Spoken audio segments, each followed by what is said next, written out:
Hello, my friends. Today, more details are emerging about the negotiations between Trump, Macron, and Zelensky.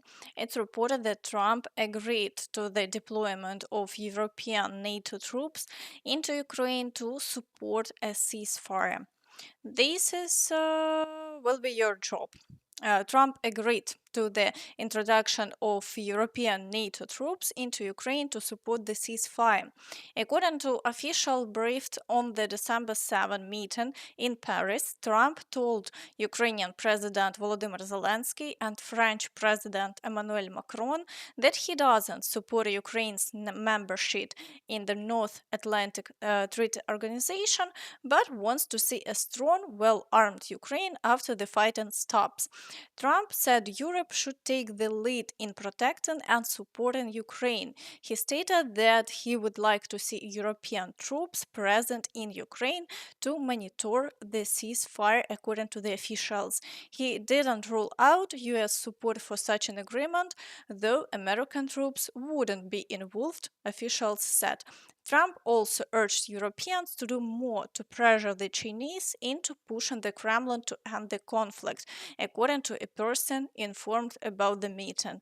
They discussed using tariffs on China as leverage if Beijing doesn't comply. It was also reported that Trump acknowledged he wouldn't be able to end the war within 24 hours.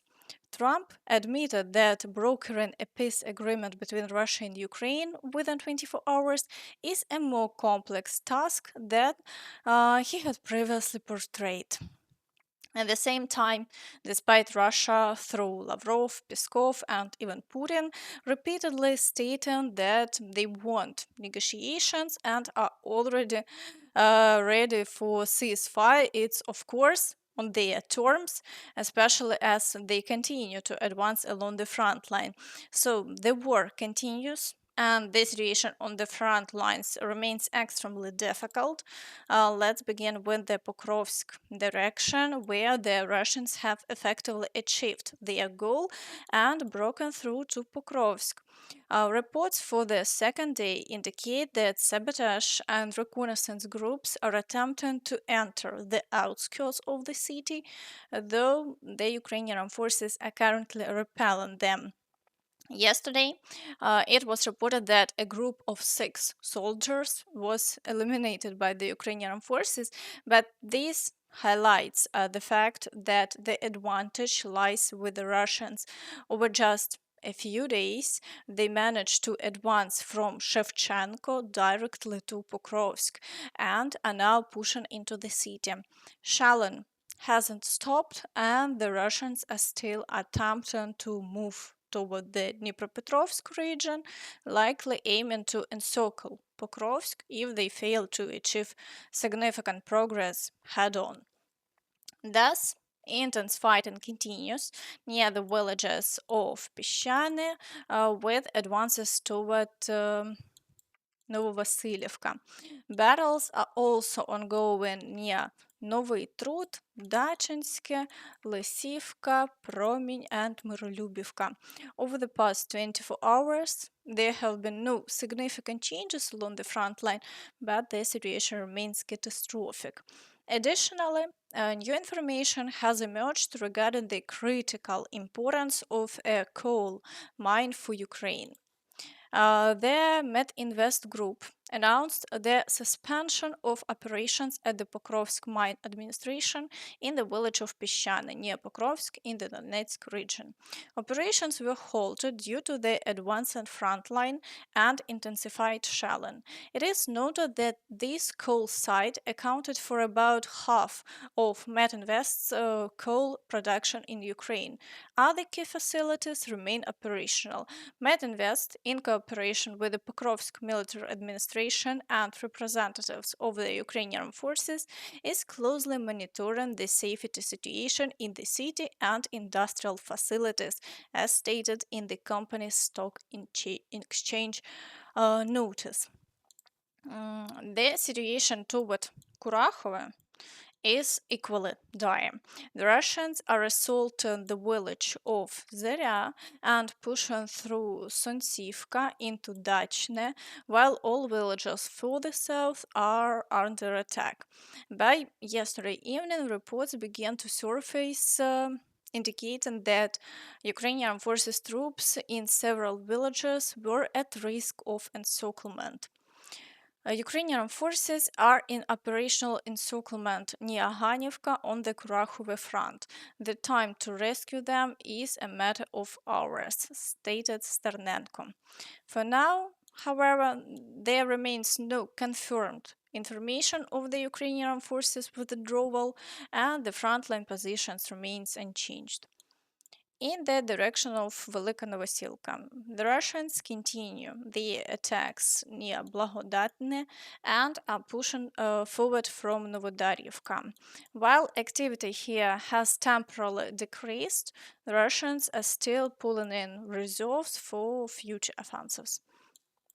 In the Zaporizhia direction, the Russians are advancing toward Novoandriivka and conducting shelling. Reports indicate that Russian forces are transferring reserves from Crimea to the Zaporizhia front, possibly in preparation for new assaults. However, for now, no significant activity has been observed and the front line remains unchanged.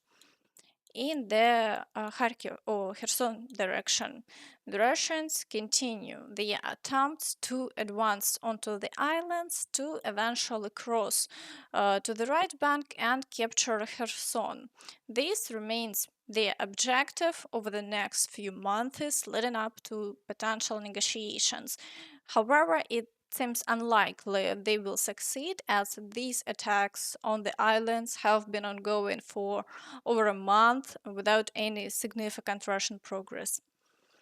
In the Toretsk direction, the Russians persist in their attempts to advance within the city, but they haven't achieved success, and the front line remains unchanged. Elsewhere, only shelling is reported, and overall activity here has also decreased. In the Chasiv Yar direction, fighting for the city continues with ongoing assaults on the outskirts. However, the Russians haven't achieved any new successes, and for now, the Ukrainian forces are managing to repel all attacks. In the Siversk direction, the Russians are once again launching assaults near Verkhnyokamensky, attacking Grigorivka, and attempting to advance in the Serebryanka forest. Activity here has increased, but they haven't achieved any success, and the front line remains unchanged over the past day. In the Liman direction, the Russians continue to assault Terny and Zarichne. They haven't achieved success, and this region here remains stable. In the Borova direction, the Russians are attacking Nova Krugliakivka and advancing toward Lozova and the village of Kopanke. Further south, they are attempting to push forward from Novosergiyevka, launching assaults on Druzhilubivka and Grekivka. This region is challenging, but the Ukrainian forces are successfully repelling all attacks. In the Kharkiv direction, the Russians continue the assaults near the village of Gliboke, with offensive actions are also recorded toward the settlement of Liptsi. However, there have been no changes over the past day. In the Vovchansk direction, fighting continues unabated with renewed attacks on the village of Staritsa. As before, the success remains on the side of the Ukrainian forces, and all assaults are being successfully repelled. In the Kursk direction, Russian forces continue their counteroffensive and have already managed to reclaim a significant amount of territory. Offensive operations are ongoing in 5 directions simultaneously, though there have been no changes over the past day. Meanwhile, NATO's Secretary General has stated that the alliance must prepare for a potential war with Russia. We are not ready for what awaits us in 4 or 5 years. What is happening in Ukraine could happen here, said Mark Rutte in a speech in Brussels. He emphasized that while there is currently no immediate military threat to NATO countries, our deterrence is holding for now. But I'm worried about tomorrow. We are not ready for what is coming at us at full speed. We must not look the other way, but face the truth. What is happening in Ukraine could happen here. Regardless of the outcome of this war, we will not be safe in the future unless we are prepared to face the danger, he said. According to the Secretary General, the next major war on NATO territory can be prevented by drastically increasing defense production and spending. Overall, as we can see, the situation remains extremely tense. And that's all from me. So please don't forget to like this video, subscribe to the channel, and hit the notification bell to stay updated on all the latest news. Thank you for watching and see you next time. Bye bye.